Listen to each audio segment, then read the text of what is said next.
everyone, it's Tanya from Tanya Talks. How are you all on this windy, slightly dreary November day? Hope you're fine, happy, safe. This is a place where you can leave the outside. You can come in and you can just leave all the stresses behind and just chill out with me for a few minutes. You know, the stress of life, work, maybe relationships, family, parenting, any affiliations, charities, organisations, anything that you are dealing with in your mind. Just take a minute, come in with me, chill. Sorry, chest infection. And just have a few minutes of peace and tranquility and enjoy a little spooky tale. I was going to do this one yesterday because yesterday was the date of which this ghost story repeatedly occurs, but life gets in the way, so I'm doing it today, so I apologise. But anyway, without further ado, let's get into it. Welcome to another episode of Ghosts, Myths and Legends. Are you sitting comfortably? Shall we begin? Our story takes place in Dorset, on Mulberry Bub. I love that, Mulberry Bub. In Mulberry Bub, there is a place called Gibbet Lane Gibbet Pit, Gibbet Pit and Murderers Lane. And in their local church, in the churchyard, there's a tombstone which gives us a little bit of a glimpse into why this is. Thomas Baker, barbarously murdered on Bubdown Hill, 10th of November, 1694. Now, Thomas Baker was a young yeoman farmer. Now, if you're wondering what yeoman is, it's just basically he had his own piece of land. He was farming his own land and doing okay. And on that day, he was driving his horse and cart back from a successful day at Dorchester Market. He'd been selling corn and cattle, and he was coming home with the profits from that market. He had 2 bags of gold guineas, and he had them slung over the saddlebags on his horse. Now, word of this somehow got to 2 villainous characters who thought this can be easy pickings, and so they lay in wait for our poor Thomas to come along the lane. And eventually Thomas approached, and one of them picked up a rock and threw it, and it hit Thomas on the side of the head, and he fell to the ground. Now obviously this spooked his horse, who took off, followed the steps that this horse had taken, countless times, and went back home with the money bag still fully intact on his saddlebags. So, a while later, Thomas was found dead, and the killers were long gone. It took 7 long years before any light had been shed on Thomas's murder.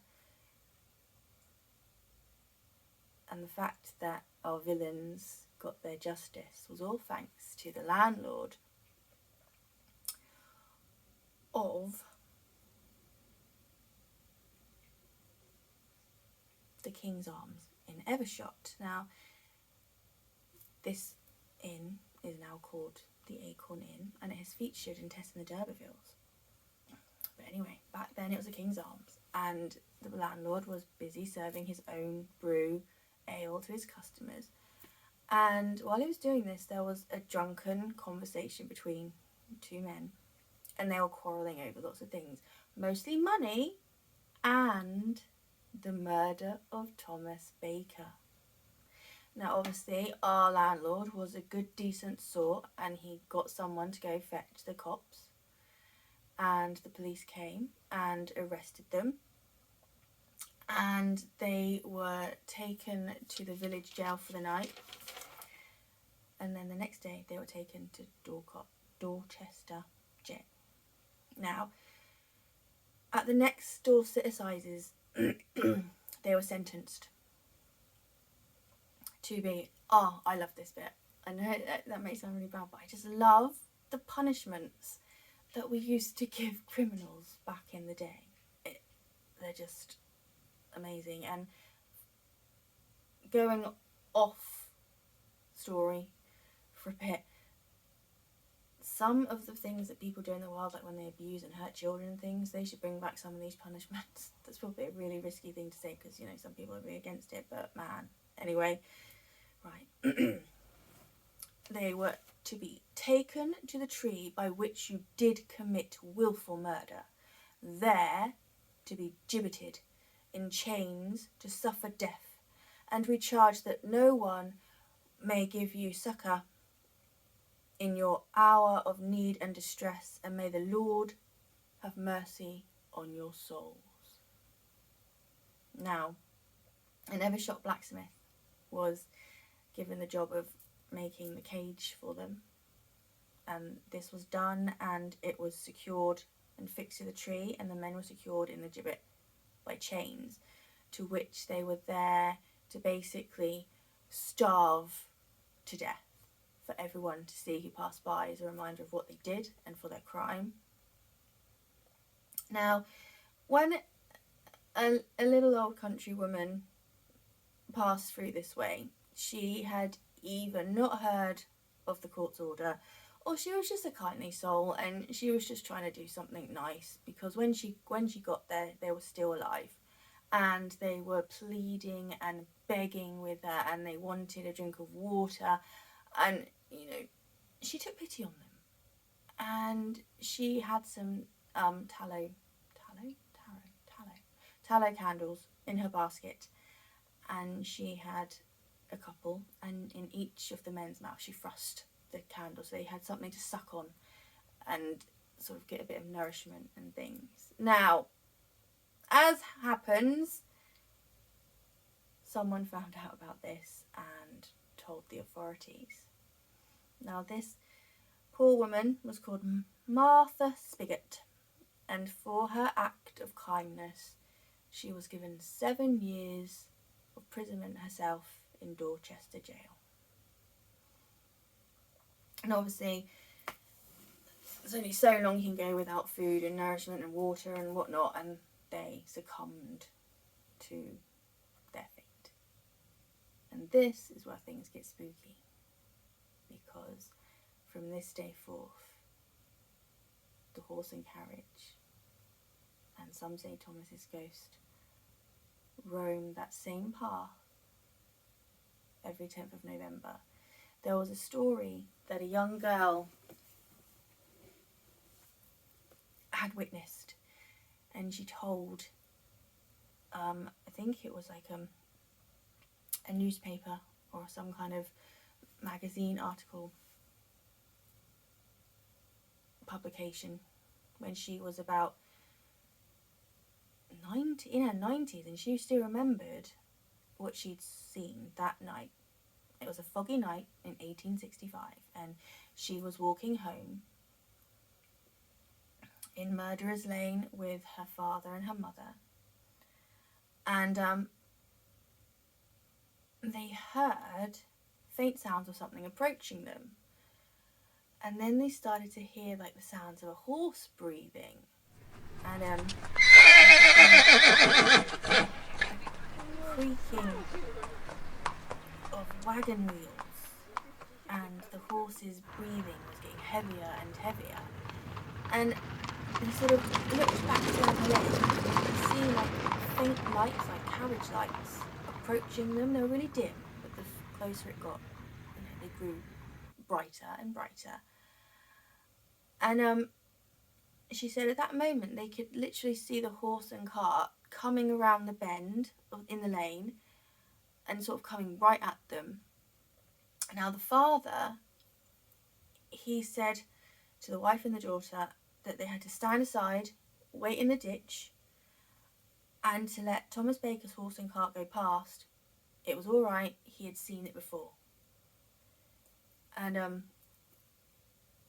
they did, and she said I think she closed her eyes at the time, but she said you could feel it literally go past them. You could feel like the wind as the carriage went past and the rush of the horse. You could hear all the sounds of the wheels and the horse's heavy breathing as it was running away petrified. And she can still recall it to that day when she told them, like, all that time ago in her 90s. It stayed that vividly in her mind. And as I said, people have seen this. Lots of people have seen the horse and cart following its trace and going back down Murderer's Lane, back to the farm where it has home and its stables, and it had done that path many times. And some people say that it is Thomas and he is driving his horse and carriage back. But what a sad story. To think that, he was doing really well, he'd managed to have his own land, he was doing successful, and the greed of others cut short his life, leaving him and his faithful horse to constantly relive that night and that journey over and over again. And you got to feel sorry for poor Martha, because maybe she didn't hear, or maybe she was just a very kind woman. But anyway, maybe next time you're around Dorset, November time, maybe you'll take a little walk on Murderer's Lane on the 10th of November and see if you can see the horse and carriage of poor farmer Thomas Baker. I hope you enjoyed this tale. Gave you a few minutes out from any moments of unease, unhappiness in your life. A breather from the mundane, getting into the spooky world. If you liked it, thumbs up. Hit the ding-a-ling so you can come in and see what other stories we say and tell and do together. Subscribe, it really helps me out, so please hit the subscribe button. Have a great day. Be good. If you can't be good, be careful. I will see you on the flip side. Watch out for any ne'er-do-wells. Bye-bye.